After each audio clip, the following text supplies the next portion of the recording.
내향성 강한 분들의 특징을 제가 이렇게 살펴보니까 내향성이 나쁜 건 아니에요. 그냥 외향성과 내향성의 차이일 뿐이지 내향성이 나쁜 건 아니잖아요. 그렇죠? 내향성을 가지신 분들의 특징이 제가 봤을 때는 첫 번째 꼼꼼합니다. 대개는.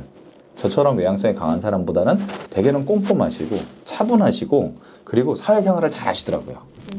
조직에 딱 들어가서 있는 듯 없는 듯 무던히 시키는 일 잘하면서 착착착착하게 하시더라고요. 그러니까 조직의 융화도 잘 하시고 맡은 바 임무도 잘 수행을 하시고 꼼꼼히 잘 처리하고 그런 능력들을 가졌더라고요. 그래서 저도 회사 다닐 때 제가 뭔가 이렇게 잘 흘리는 타입이다 보니까 이 꼼꼼한 친구들 항상 같이 두고 이렇게 일을 했습니다. 근데 이런 특징도 갖고 있어요. 뭔가를 할 때 굉장히 많이 눈치를 봐요. 네. 아까 표현하신 것처럼 네. 내가 이렇게 했을 때 이렇게 하면 어떡하지? 이렇게 했을 때 저 사람 태클 거면 어떡하지?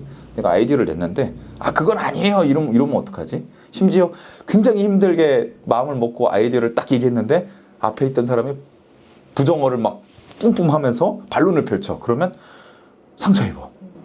냉정하게 나의 인격에 공격을 당한 건 아닌데 내 아이디어에 대해서 반론을 펼쳐서 상처를 입어. 혼자 집에 가서 미룰 수도 있고, 그렇죠? 그런 모습들을 좀 이렇게 볼 수 있더라고요. 저는 이건 성향에 따른 굉장히 자연스러운 상황이라고 생각을 합니다. 저도 이제 이 문제 때문에 공부를 좀 해보니까 내향성이 강한 분들의 기질 중에 그러니까 그런 특징 중에 하나였어요. 그러니까 조직 생활을 잘 할 수 있는 사람들이야. 예, 튀지 않고. 근데 자신이 나와야 될 때는 되게 힘들어.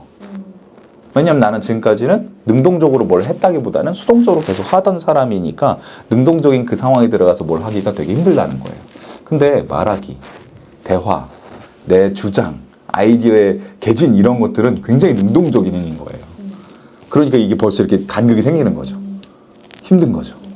근데 심리학적으로도 좀 연구가 된 모양이던데 대중 앞에서 발표할 때도 그렇고 본인이 말씀하신 그런 상황에서도 그렇고 본인도 아까 표현하셨어요. 남들이 나를 이렇게 판단할 것 같다. 평가할 것 같다.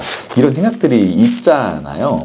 요건 지극히 내가 생각하고 있는 나의 어떤 거울 같은 거예요. 그러니까 사람들은 나를 그렇게 안 보고 있는데 자의식화예요. 네. 내가 나를 판단하는 것처럼 사람들도 나를 판단할 것이다 라고 스스로 키우고 있는 거예요. 대표적으로 회사에서 경영지원팀이 전 직원 모아놓고 무슨 뭐 설명회 할 때 있죠. 가끔 그 설명회 PT 하기 힘들다고 오시는 분들도 계세요. 막 앞에 있는 사람이 졸면 어떡하죠? 막 이런 거 어떡하면 어떡하죠? 막 그 고민들을 해요. 그럼 저는 이렇게 여쭤봅니다. 선생님이 듣는 입장이 되었을 때 앞에 계신 분을 그렇게 본 적 있어요? 라고. 없죠. 네. 대부분은 관심 없죠. 맞아요.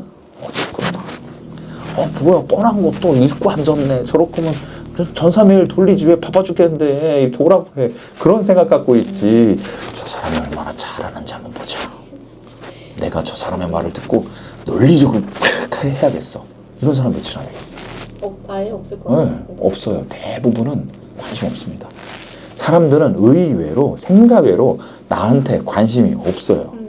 홍대는 좀 소위 말하는 약간 이제 4차원의 분들이 있잖아요. 살잖아요. 그런 분들이 지하철에 딱 타면 굉장히 신경 쓰이세요? 아니요. 아니죠. 아무 생각 미쳤다고 이러면 말잖아요. 그렇죠? 빌런이 많다는 1호선 타도 그렇단 말이에요. 시끄러우면 난 딴 데로 가면 그만이지. 별로 신경 쓰지 않고 내가 할 것만 합니다. 말하는 상황도 비슷해요. 대부분의 사람들은 본인한테 그렇게 관심이 없습니다.